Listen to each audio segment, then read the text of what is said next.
welcome to the paranormal and metaphysical world of Twilight Tonight. Host DeeDee Moonflyer grew up with very open-minded parents who had many experiences with UFOs and the paranormal. Because of her mom's insistence on exposing her to spiritual classes, meditation, and teachings of Edgar Cayce, DeeDee had a fascination and deep interest in the paranormal. Her own paranormal experiences have led her to seek out and interview other fascinating, knowledgeable people for better understanding of this phenomenon. Now, your host of Twilight Tonight, DeeDee Moonflyer.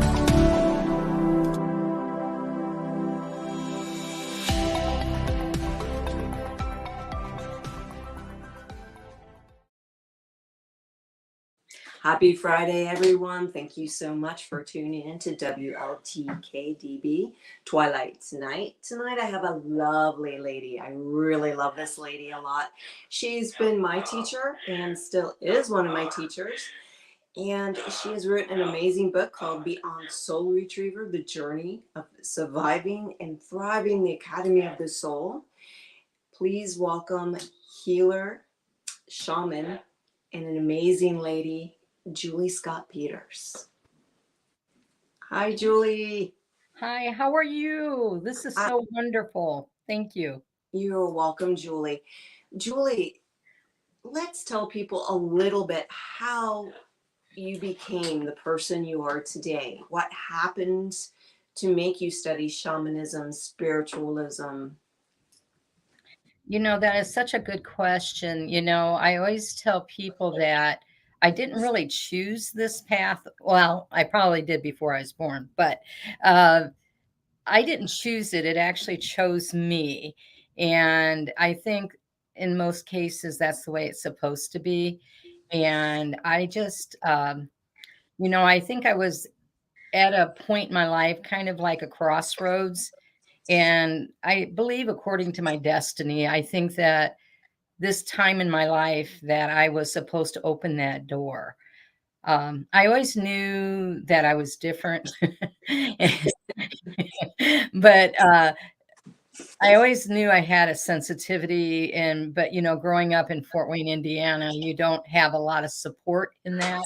Back when I was young, of course, and so you know, I think this was my time to open that door, and for some reason, I didn't block myself. I'm usually so stubborn. You, Julie, never. Oh, never.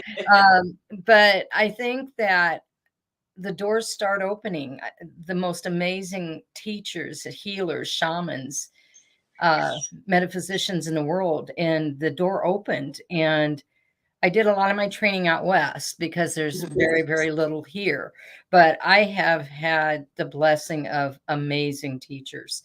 And I do know that was my journey to learn and then bring this knowledge and healing back to our community. So I just think that it was my time, destiny-wise, and I didn't block me. Julie, you do some amazing work. And one of my favorite things that I treated myself to with you was a soul retrieval. Yes. And it was an amazing healing experience. And it's a kind of experience that goes on for years. The rest of your life, actually. Yeah, it doesn't stop at the actual moment that you decide to have the retrieval. It keeps going and going and going and giving you lessons and having you solve them. Could you explain to people exactly what a soul retrieval is and what it helps with? I would be very honored to do that. A soul retrieval is 100,000-year-old healing and wisdom that predates everything from my training and experience. Through emotional and physical trauma, big and small, the spectrum is so varied. We lose pieces of our soul, and we give away pieces of our soul, and people take pieces of our soul. And we're just not taught in our culture how not to allow that to happen. And a lot of soul loss happens in childhood, what I call the core soul loss. And that really sets us up for how we feel about ourselves, what we attract, and the choices we make, because we're really a walking wounded, because those soul pieces don't come back on their own. It has to be done on behalf of usually a shaman, or a shamanic practitioner that's been very trained in this, to learn how to bring those soul pieces back, and vital essences. We not only lose that, like this, say we have a trauma, and we lose our trust, we lose our joy, we lose these vital essences also, along with the soul pieces. Yes, we survive, but we never thrive because we're missing, I call it our tools of us. You can work on yourself, which is wonderful, but you can only go so far when you're missing you. And you energetically got to fix it. And it breaks patterns and cycles like nothing I've ever seen in 25 years of doing this work. And it does, you're right, it does continue for the rest of your life to get stronger and stronger and stronger. The soul retrieval part of it. Now, when Spirit and myself do the soul retrievals, we do a spiritual healing cleansing first, and then an emotional healing, and then we do the soul retrieval. It's a 3-part step with us. So yeah, I found it really, really interesting with my own experience. At first, I didn't feel anything. And then about 4 weeks later, I began to notice a difference. I began to notice a difference in people that didn't want to stick around were gone. yes. They were out of my life. Yep. And the people that were supposed to stay in my life and come into my life, and it have come into my life more and more, I'm noticing now. Absolutely. Is that like a side effect of having one of those? Yes. You know, everybody's so unique, and some people have a really big shift right away, and other people have a subtle. I was a little bit more like you when I had mine over 20 years ago. And I still, to this day, some years I can feel such a huge shift still happening at 20 years later. But it is very common because we cultivate a life of, I use the word the dance. We have a wounded dance, and what we attract to us and the people we attract to us, you know, we do this dance because we're wounded. Okay. And it's a law of attraction. A lot of times, because we're wounded, we will attract wounded. You know, it's just the law of attraction. And a lot of us are wounded that we're rescuers. So we have a tendency to attract some very dysfunctional walking wounded themselves. So it's kind of a really big thing. But after you have the soul retrieval, your dance changes, your energy changes, and what you attract, you're no longer attracting the walking wounded or the dysfunctional or the predators, you know. And you also have the opportunity. It's always going to work and get stronger the rest of life, but if you work with it too, it's just, there's just no limits how far you can go. But it's very common that people will leave your life because they're very uncomfortable in your energy and what I call your dance. And it's good because this is allowing you to grow and flourish, you know. So but and that allows the pathway for the people more on the same page, and the more energy, the same energy, that you can grow and expand. If you keep keeping the wrong people in, how do you grow? How do you expand? How do you heal?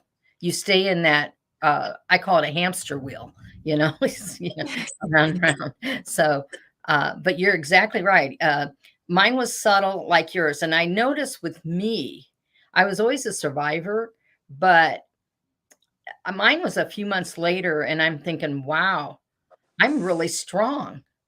But it was a different kind of strong. It was a healthy strong, not a survivor strong. And there's a huge difference. And I was repeating a lot of patterns from my childhood. And I was repeating and repeating because I wasn't healed. I didn't have me. I didn't have all of me back. So it's exciting that you continue will grow. That is so exciting. Yeah, I've noticed like a huge difference with cord cutting too. I Mhm. don't hesitate to cut cords. I'm in the shower, I'm cutting cords, Good for you. Good. and I'm like, wait, this is a Julie thing. What am I doing? I'm just cutting away. That makes my heart so happy. I just, people, wonderful students and friends like you that they continue to incorporate these wonderful tools to help them of healing and so forth. And that's very cool. You know what? Spirit's been working with me since I've been doing stuff long distance. Be honestly, I closed my shop, but I've been continually doing my work because with spirit there is no separation. You know, and it's actually so profound because there's more of a focus and people are in their comfort and safety of their own home. But I've been doing long distance soul retrievals and healings all over the world and readings for the last, for last 20 years, but I'm just doing them exclusively now. And people are, I think, so amazed how well it works. And but yeah, it keeps on working. And the healing clearings are really important to do a couple times a year, but the soul retrieval part will continue working and get stronger for the rest of your life. It's the way the times are changing. How important do you feel it is to have a soul retrieval with this new energy moving in the way it is moving Absolutely, absolutely. My ADD kicked in a little bit. I did want to say the one thing that spirits really incorporated on top of all the other wonderful things they're doing when we're doing these sessions, they're really focusing a lot on trauma bonding cords and the energies around that. in? We're doing that with every single healing cleansing. Okay, but we're also doing it with the soul retrieval too, because we do a healing clearing with it.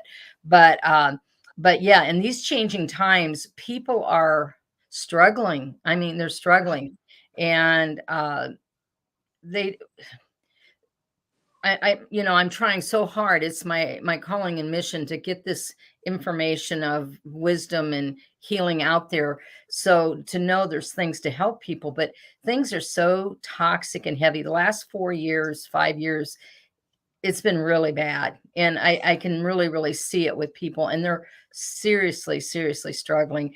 And I'm doing my best to try to get the word out there that there is a lot of this ancient wisdom and healing that can really help you, because we believe in shamanism, we believe 80% of emotional and physical issues start with a spiritual problem, whether it's taking on entities or energies or soul loss or power loss, and those can cripple us, in so many ways. And there is something that really can help people, but people are getting so inundated with these energies and it's getting worse and worse and worse.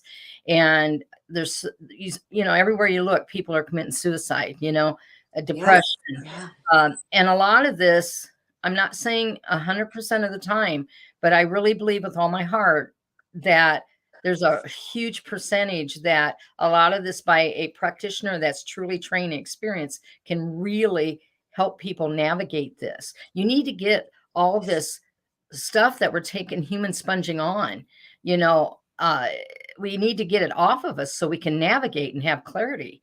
And but people just don't know that this is out there, that they can get a healing clearing a couple times a year and really navigate and have a lot of clarity. We believe that depression could be taking on spirit, lost souls, power loss, all kinds of stuff that really can be fixed energetically. Yeah, I agree. My favorite part, I always tell people about my own retrieval, and I bring it up because it was a very important part of my life that I needed to do to start the work I'm supposed to do, I believe. Absolutely. Were the animal guides. Oh, the power animals. Oh my gosh, yes. I have They the they best. are, yeah. We have many angels and ascended master teachers, and we have power animals. But in shamanism, we work a lot with power animals. They are so powerful, and they so want to help us humans. With the soul retrieval, you get at least two that have volunteered their soul and their spirit to be with you for the rest of your life. But I do believe when we're born with 2 power animals and a gatekeeper and a body protector. But sometimes they wander off. I think they get upset with us. They're like, okay, you keep doing this stupid stuff over and over here. I'm out of here. Sometimes I think they do leave us and they wander off because of the choices we make. But with each healing, clearing, just even that, we always bring back 1 or 2 power animals for empowerment and bringing your power back. And they bring a lot of properties that you need, and they know what you need. They're kind of like power animals. For those of people that don't know, to me, and they are like, angels. They're God or spirits intermediaries, and they have job duties, like Angel Michael is a protector and Angel Raphael is a healer. Well, with power animals, they're kind of the same thing. They're the intermediaries, and they bring us power, and they bring us wisdom and assistance, and they have job duties also, and even a little bird has the same power as a bear, because they are the spirit of the whole species. They're not just that one bird spirit. That's why they call them power animals, because they are the spirit of the whole species. So I had a man, a huge, wonderful man that had a soul retrieval, and we brought him back a blue jay. And he was so upset, He goes, everybody else gets bears and tigers, and I get this little bird. I said, that little bird is as powerful, I guarantee you.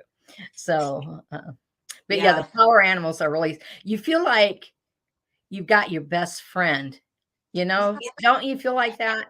You feel like you got your best friend, and when you build a relationship with them, it's just huge, Yeah. And I was telling my husband when I got back how amazing it was that I could feel mine is a Barnell. I love my Barnell. Oh, wonderful. Always have, and I could feel it. It was really weird.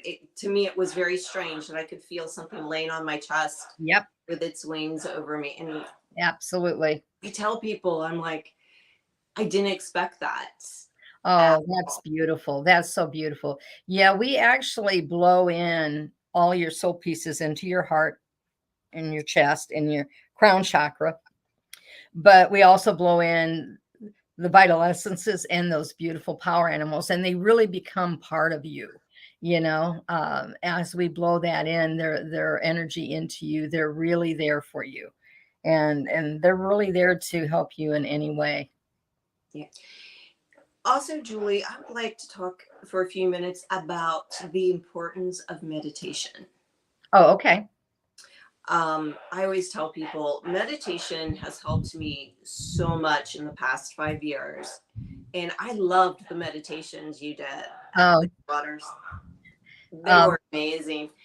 But I always try to tell people, I think that is so healing, especially nowadays, especially with that shift that we keep getting in.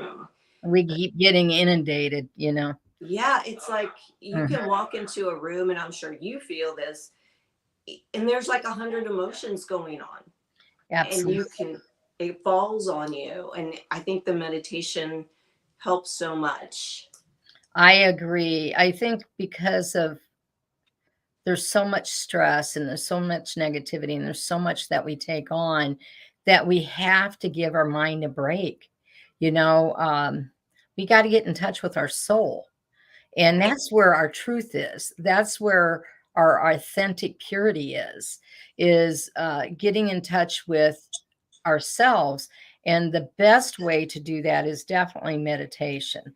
And a lot of people have trouble meditating. I talk about if I can do it, anybody can do it. I actually hyperventilated the first time I tried to meditate. So really? Yeah, because I was so I was forgetting to breathe. And because I was so putting pressure on myself with it.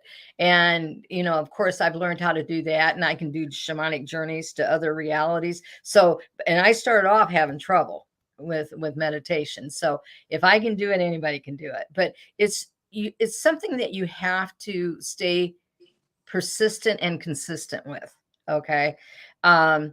You have to find a way that helps you get into that quiet space, whether it be music. Music for me has always been a good one.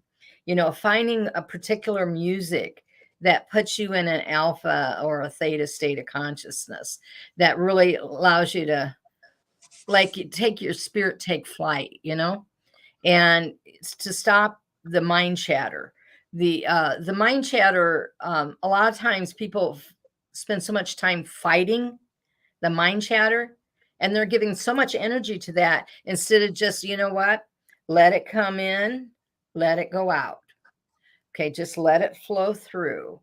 And then I personally, in shamanism, we always like to do meditations or journey for a purpose, you know. So what I do is I really do like a mantra in my head to repeat why I'd like to do this meditation, and if there's a purpose. But some people, it's just really important to quiet the mind, because we really exhaust ourselves spiritually with that. And how do you have clarity when you're in your head and not in your heart and in your soul? you know Exactly. and but it lowers.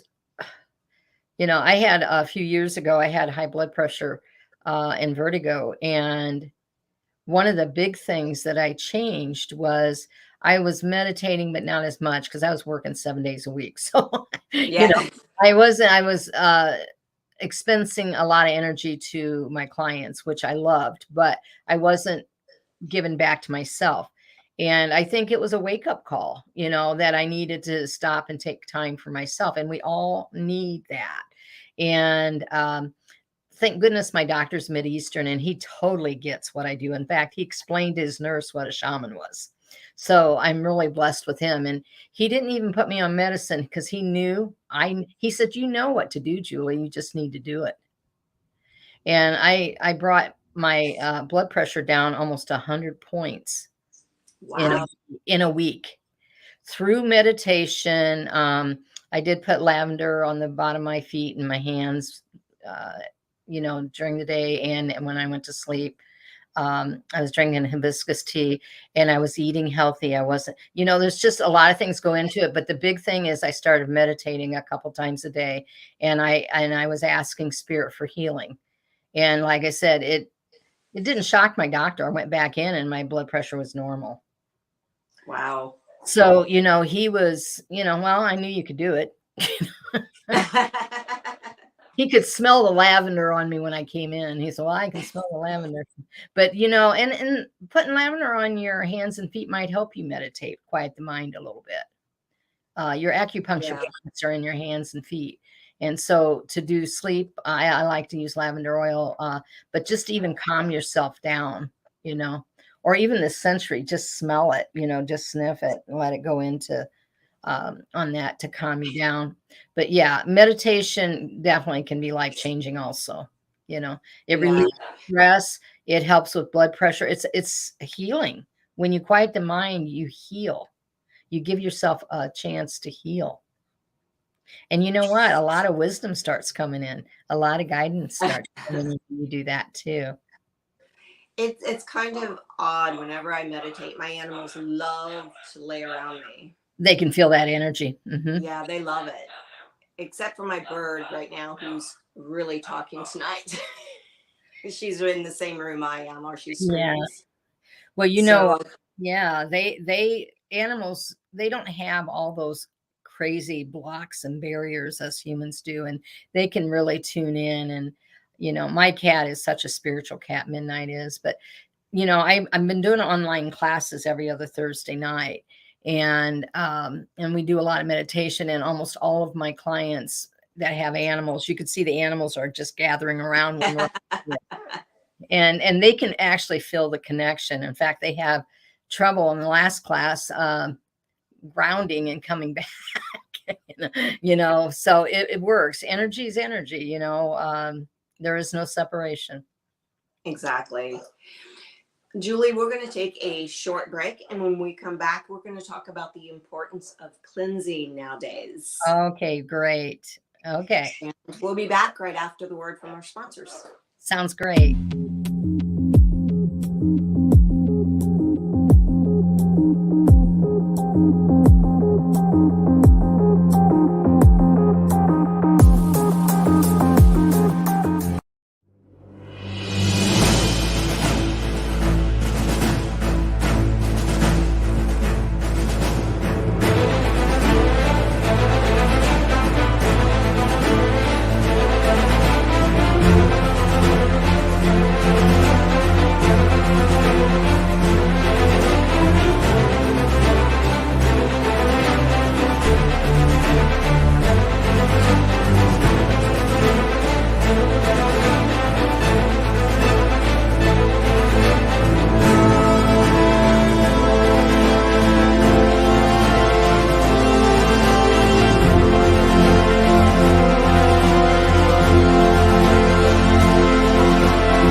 Welcome back. We're with Julie Scott Peters, and we're going to be talking about the importance of cleansing yourself, cleansing your homes.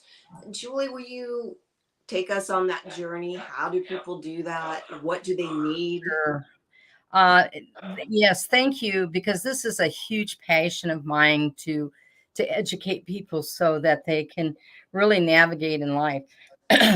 So, a lot of people, again, I'm lucky to train out west, but there's so little training and understanding in the Midwest. And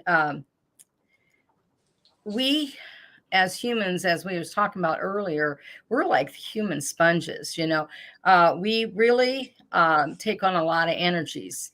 And there's a lot of energies out there that are really not good for us and really can be detrimental to us, very detrimental. And I have a passion, as you know. I push people about educating themselves and spiritual protection and why, and how to cleanse yourself, your home, and land, and so forth, and your loved ones. It's kind of a big topic. I'm writing a book right now on spiritual protection and why, and how to thoroughly cleanse it and bring blessings and balance into your house and land too. I'm about halfway through. It's going to be kind of a pretty intensive book. So, we as humans, I'd like to start, if it's all right with you, to explain the journey of we need to protect ourselves and so forth. We are a spirit in a body. We are a third dimension. This body houses our soul, and it is, I call it an electrical blue suit, but it's rented. It's only rented to us until we have the big death, as they call it. And that houses our soul. And so what happens, and again, I don't try to push, things on people. I like to share my training and experience and to help people and take from it what you believe. I respect everybody's religious beliefs or belief systems. I totally respect that.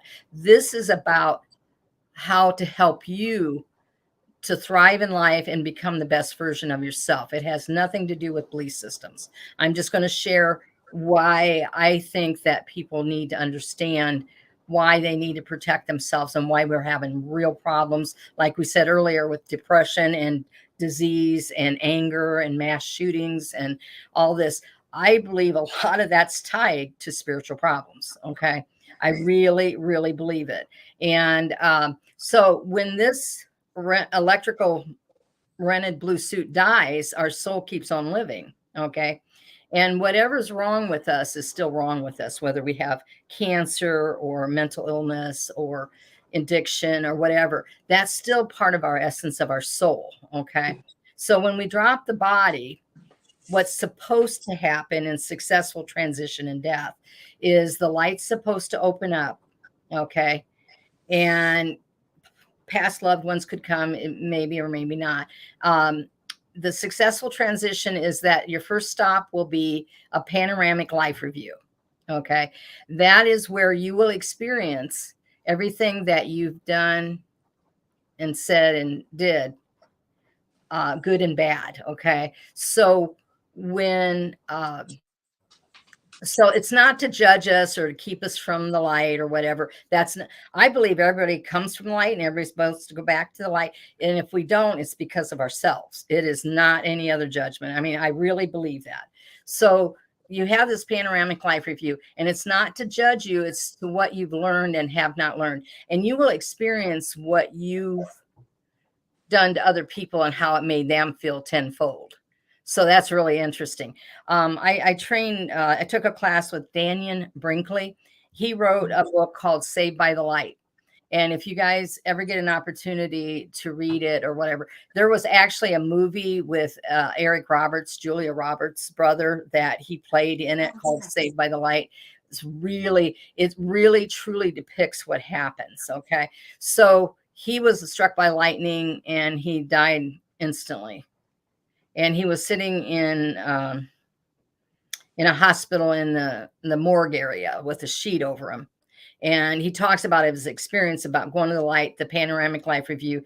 He was a sniper in Vietnam, so he killed a lot of people. So he felt everything that when he killed those people, how it felt to them and everything he did. So it's really a powerful thing. And again, it's not to judge. It's what we need to learn to evolve our soul, because our soul's still living. Okay. So anyway, he talks about that, and he came back to life after 28 minutes without any kind of assistance other than he was supposed to come back. He didn't want to come back, but anyway, he came back. And he talks about that, and he's wrote 3 or 4 other books. And I was blessed with a class from him, and I actually got a hug from him. That he's so powerful, it buckled my knees. And it's just it's a really cool movie if you can, want to check it out or read the book. But anyway, so the next stop is Spirit Hospital. Okay. You got to heal the soul. Okay. Because you still had things wrong with you. And then the next stop off is Spirit School, where you will learn what lessons you have or have not learned, or whether you're going to reincarnate. And if you are, what the lessons are, and how to navigate in the different realms. Okay. That's a successful transition in death. Okay. That's 5th, 6th, 7th, 8th, and 9th dimension. Okay. Remember, we're 3rd dimension. Okay. So the problem we run into, and it's a huge epidemic, is that we're not trained or taught in our culture that when we die, the light closes after 3 days. And it closes forever until a shaman or somebody that knows how to do psychopomp work can reopen it. So what happens is, if you don't go in 3 days, and there's a lot of reasons you don't go in 3 days, you die instantly, you're murdered, you die under anesthetic, you have Alzheimer's or dementia, you don't want to go to the light. Oh. And then we keep them here. We're very powerful. We're a spirit in a body. We can, through our grief, we can keep them stuck here. Okay. And the biggest thing is they don't know they're dead. If you ever watch Ghost or Sixth Sense, how they didn't know they're dead. That's a very true depiction. I have had a lot of people I know come to me after they died and didn't know they were dead. And they're outside of time and space. So it might be 3 years when they think it's only been a week or 2, and it's not. It's been several years. So anyway, they no longer have with suicide. Okay. I've never been trained this, but it's been my experience over the last 20 some years that I believe we have exit times. We sign up for exit times when we come into this life. And I believe that, and you can have, I've already died 3 times, or, come close twice and then died once and was resuscitated. But I hope I have 9 lives like a cat. So, but anyway, we have exit times. And when you commit suicide, I believe that's not your exit time, because I don't think the light opens. So they're trying to escape this hell per se, by committing suicide. And I don't think the light opens. I mean, I've yet to meet in 20 years of dialoguing with these lost souls. I've never seen one on the other side. Okay. I'm not saying it doesn't happen, but boy, I that's what I believe. So, but anyway, so they're trapped in this in between the worlds. Okay. And they're trapped in what I call the fourth dimension. And it's a scary, awful, dark place there. It's horrible there. And you're there until, somebody crosses you over, reopens the light and crosses you over, which is called psychopumping, which is a Grecian word of leading of the souls by reopening the light. And you really got to call upon some psychopomp beings to help you. But anyway, go ahead. Did you have a question? Or did you want me to just go on? Okay. So then, so you're trapped in this horrible, scary, awful place. And this is how they describe it to me. Okay. So they no longer have this electrical blue suit. So they need energy to survive in this fourth dimension. Okay. So like a house has energy, hospitals are a real portal. They have a lot of electricity there. So, so these lost souls went, and you're still like you are because you didn't go to spirit hospital and spirit school. So if you're a mass murderer, you're still a mass murderer. If you are a loving, awesome person, you're still a loving, awesome person stuck in a really bad place.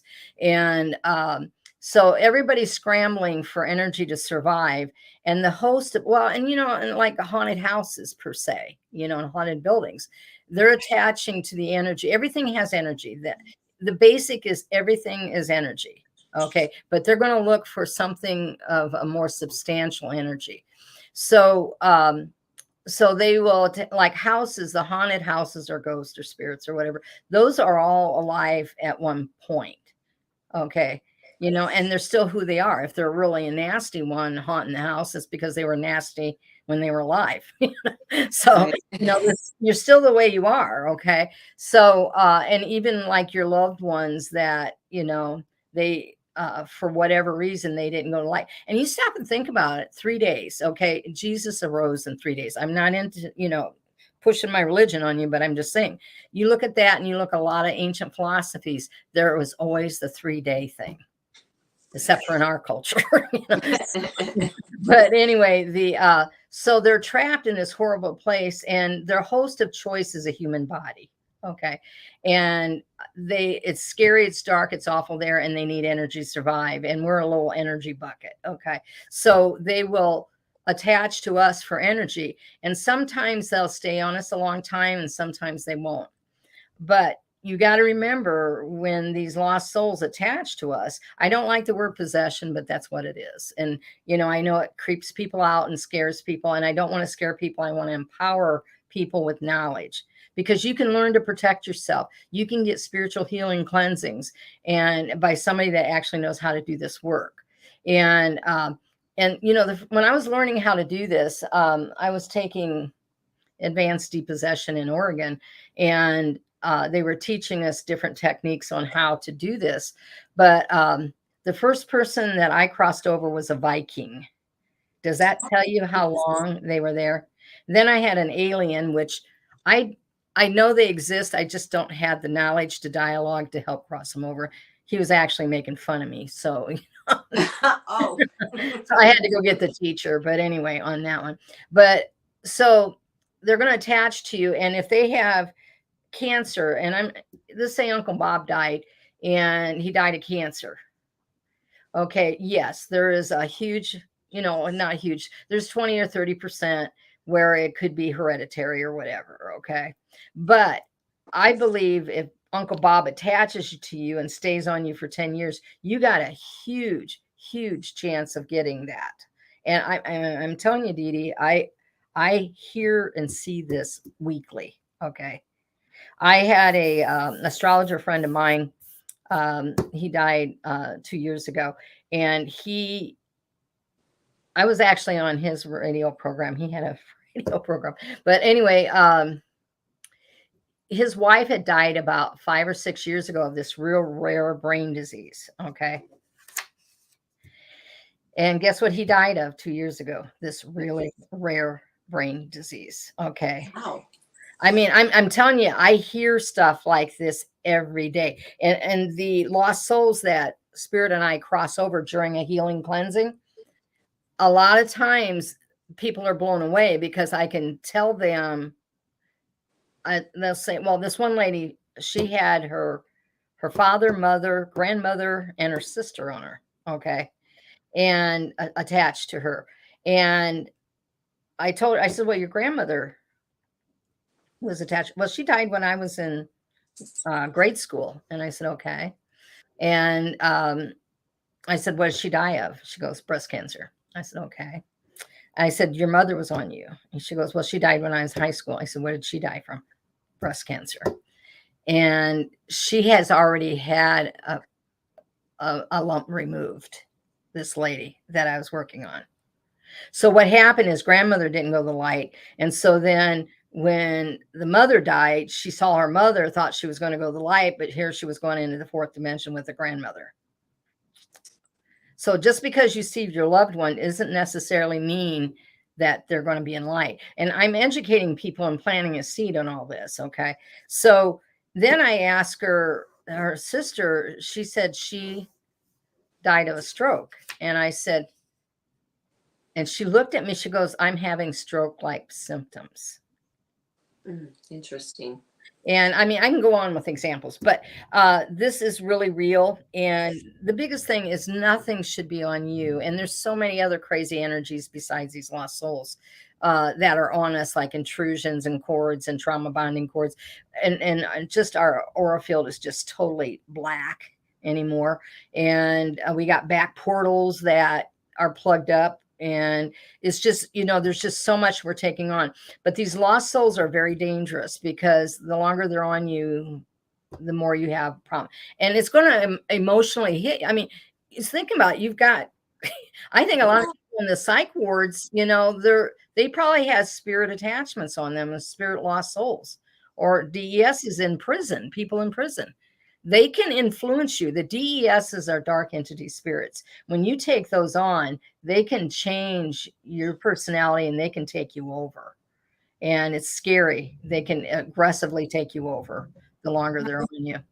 Julie, do you find it, in your opinion, through your experience, now when my mother was passing, I kept telling her, go to the light. Stop, go to the light. Good for you. Do not visit me. Do not do anything but go to the light. You can visit later. You can just go to the light. Go to the light. Absolutely. That is the wisest thing to say. Yes. And I would say it at least every other hour. You can go to the light. That's brilliant. That is the most loving thing you can do. And I tell people when they're dying, tell them they almost need permission. It sounds crazy but they need permission. Say, I love you, but go to the light, go to the light, go to the light, and go to the light. And when you transition, then you can come back and visit safely for you and me, and everyone else.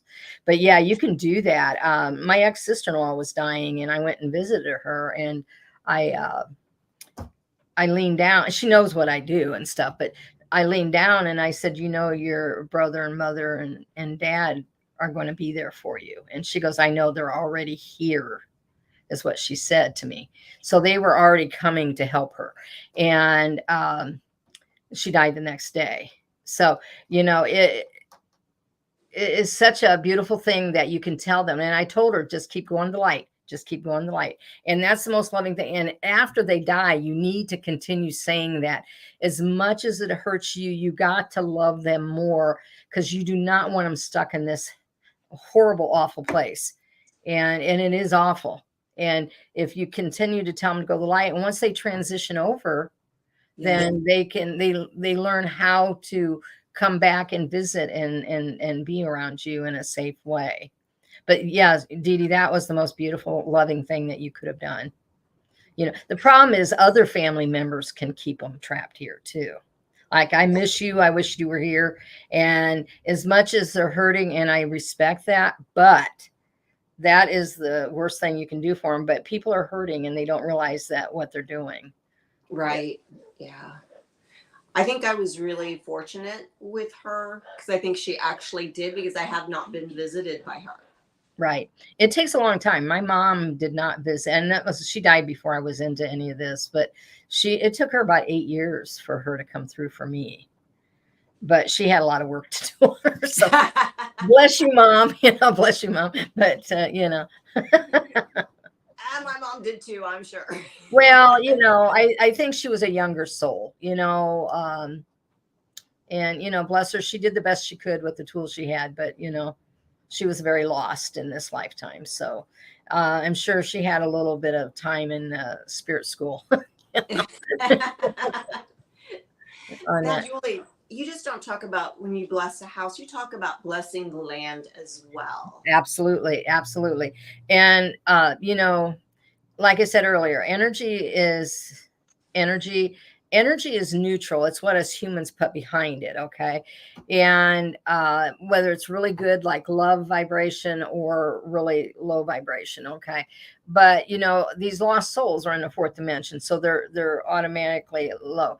But you can wound there's such a process now, because there's so much. I mean, there's so much energies out there that not only we're getting inundated with, but our homes and our lands are. And a lot of people, they try to do a really good job of cleansing and blessing and balancing their homes, but they forget about the land. Okay. That house is sitting on the land, and maybe that was a battleground. Okay. And there's a lot of lost souls in that ground.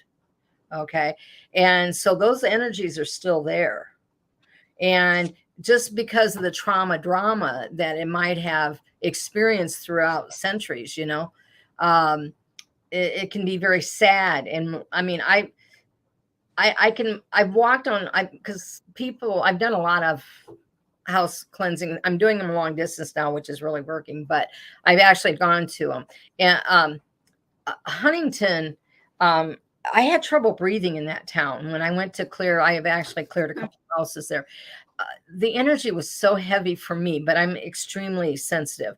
And I'm not just picking on Huntington. I know there's a lot of other little towns that I don't feel that comfortable with, and in places in Fort Wayne, of course, too.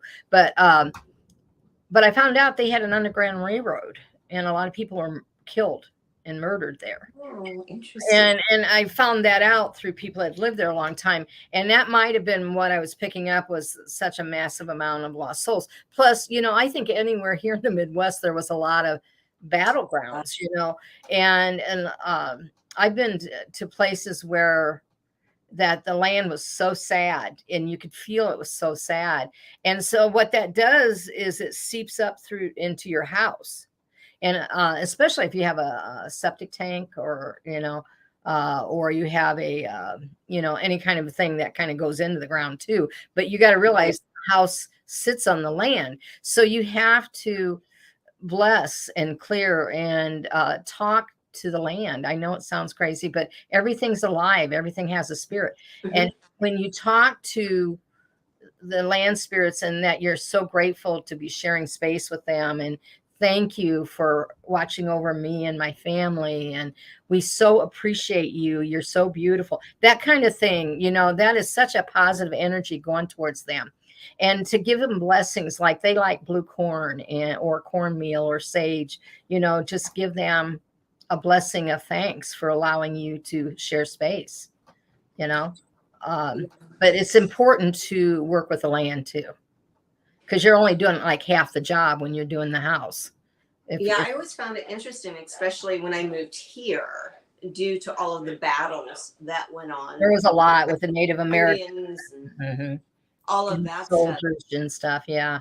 Yeah, the energy felt very. I'm from Dayton, so I know there was some stuff there also, but here it was very, very strong. It had to be. It had to be. We're a city of three. Where three rivers meet. So can you imagine all the Native Americans, and they traveled by, the rivers. Right. Yeah. So there was just a lot, where we're at. We have a lot. I tell you what, when they did the ball field downtown, they disrupted a lot of souls and they disrupted a lot of spirits. I had a hard time driving downtown. In fact, I avoided it for a couple years because I was getting attacked by these lost souls because, I could feel it. I was getting attacked. Even though I was protecting myself, they were trying to attach to me because they're angry, they were disrupted, and there's just such an incredible sadness. I know that they needed to do it, but they're not going to do it here. Out west, they probably would have done it, but here they needed somebody to come and work with the land and thank the land for letting them and healing the land before they put all this on there. But it's like my teacher, Sandra Ingerman. She's just the most amazing, world famous shaman, healer, psychologist in the world. She lives in Santa Fe. They call on her and a lot of her other students to heal the water. The city calls her in to do some transfiguration and transmutation on the water system. Wow. I don't think it would happen in Fort No. Can I, hey, city utilities, can I come down and help you? I would vote for it. I absolutely. Well, the best thing you can do is work on your property because the beautiful energy that you're emanating and healing, it actually reverberates out. It's got an effect. So it's very important but you got to not only burning sage is not enough anymore either. I mean, it is not strong enough anymore to sustain as soon as it dissipates and leaves a void. And when the universe don't like a void, so bad energies move back in. You have to put stuff with it like Palo Santos. Yes. Mm-hmm. You have to put cedar in one corner of each of the rooms and into the land, or build grids on the inside. You need to bring blessings and balance back in. And you can do bay leaves. My thing is, it's so bad nowadays that Palo Santos is about the strongest out there. But it's cool about Palo Santos. I think you should sage, but then you should follow up with Palo Santos, whether it's diffusing or I have cones. I know the little wood sticks are really hard to burn, right. But I found a supplier that actually has the cones and they're awesome. But what it's not only, it's like sage on steroids. It also brings a beautiful vibration of blessings and balance in too. And that's what you need. You don't want to just clear it out and leave a void. You need to bring blessings back in, by bringing in flowers, music, stones, selenite, stuff like that, and create a beautiful grid within the house, and then do a crystal grid on the outside. Right. Yes, exactly. I find I have exotic birds, so I know they're beautiful.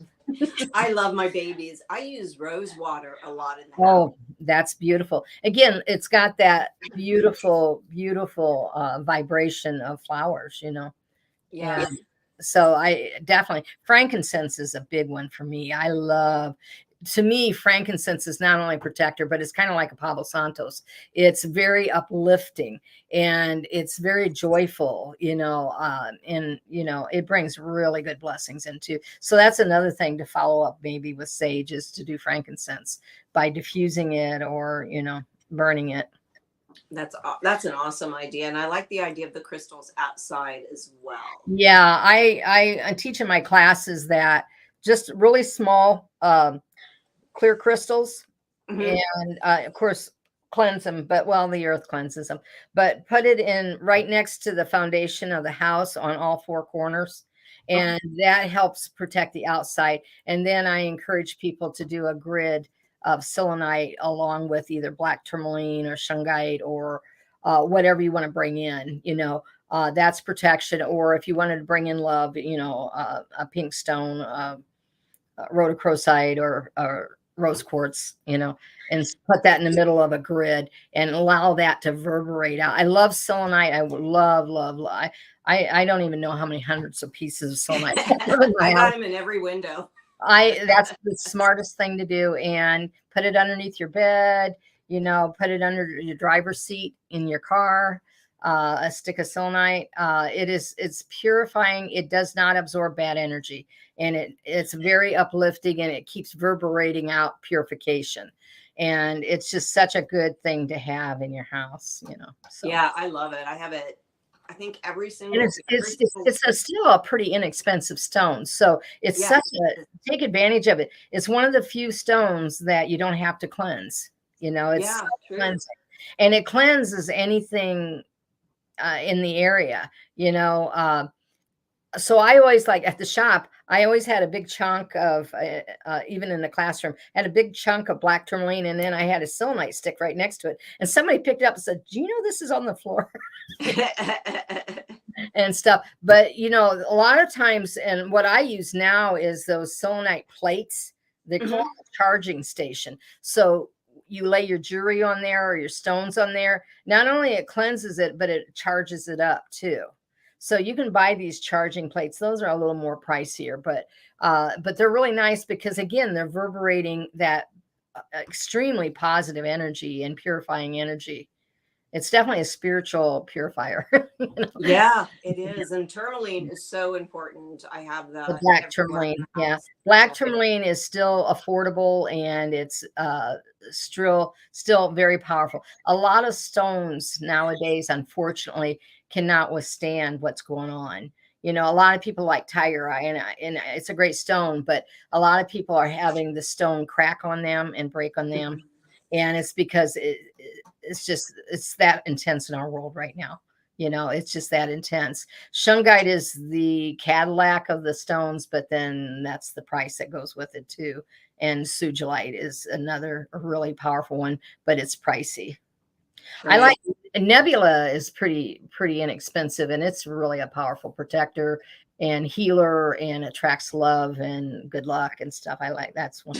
I did one of those necklaces now to everybody, a nebula stone necklace with every silver tubule now. Yeah, I have one. Yep. I have one you gave me. It's really cute. I know it. It's funny because I just was talking to a wonderful lady that owns She Designs, Shayna Hancock, and she's got a little facility. I'm going to start teaching classes again.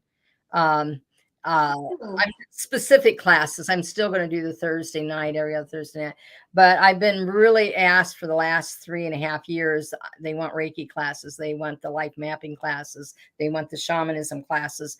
And, I love to teach. So I'm feeling safe enough, and her place feels so beautiful. She's a very spiritual woman, and she's on North Clinton, and June 16th, I'm going to start doing the series of the certified Reiki class, but those are very integrated. I add a lot of shamanism in with those classes too. Hawaiian shamanism along with the Reiki. So I'm going to start doing that, and I'll start planning some other ones like tarot card classes and life mapping classes and stuff like that. So, but yeah, June 16th, we're going to have a certified Reiki integrative class. So, well, that's great news for me. Okay. and people have been wanting me to teach again. And a lot of the classes I can teach online, but Reiki you cannot do online. You have to have the attunement from the Reiki master teacher to the student. It has to be done in person. I even thought about just do the book work online and then just do the attunement. And I thought, well, if I'm going to do it in person on the attunement, I might as well just do the class. So I love her space. And I put it on Facebook that I was looking for a space where I could teach classes that, and people were wonderful about suggesting different places. And she reached out. She's also a client of mine too. And she knows a lot of other people that I know. And she's just a marvelous lady. And her space feels really good. I went and visited, and she's got a space that will definitely work to do classes. So I'm excited. Wonderful. That's phenomenal to hear. I'm really happy. I can't wait. So Julie, how do people get a hold of you? You can check out my website. It's juliescottpeters.com. I am very blessed to have a lot of cross training, so I do offer a lot of different services. And if you go on my website, it shows you all the different services I offer. and it gives you a phone number and an email where you can contact me. My phone number is 260-459-9200. You can do there, but the website has all that. And if you get on my website, it's really important to sign up for my newsletter. And I'm not, because I don't sell it to anybody, but that's where I'm going to be announcing my upcoming in-person classes and my online classes. I do a lot of Facebook, but that's really hit or miss where people Right, yeah. see it in time, and I'm grateful for it, but it's really hard, unless you like my Clearwater's Serenity Center page.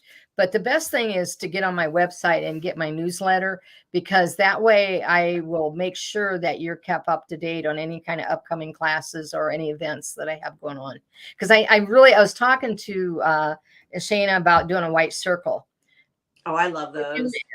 They are the most amazing thing. And I think we're the only one in the Midwest that does those. But they are so powerful and healing and closure and all kinds of stuff.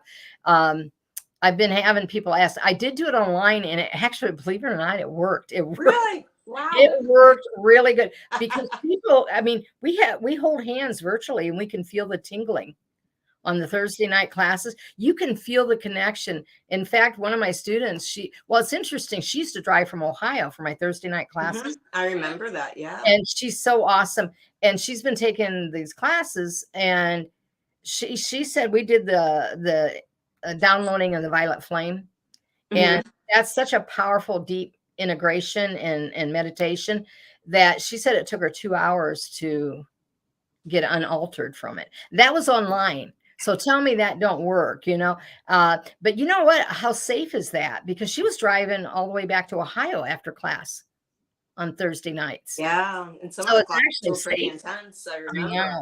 But anyway, I was talking to, I don't think Shanna's ever did a white circle with me, so I don't think she understands how cool it is, but she's willing to do it. So I think that we might get a white circle going there too. So.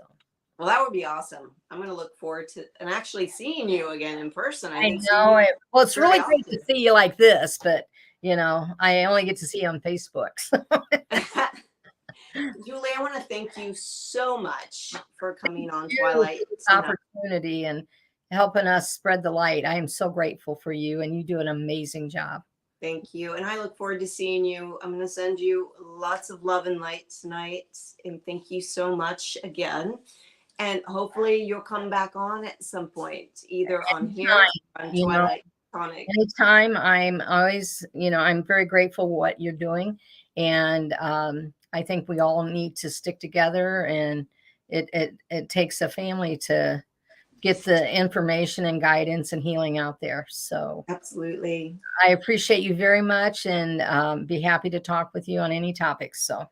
All right. You have a great night, and I'll see you very soon. Thank you so much. You're welcome. The truth is here and now on WLTK-DB Talk Radio at WLTK-DB.com.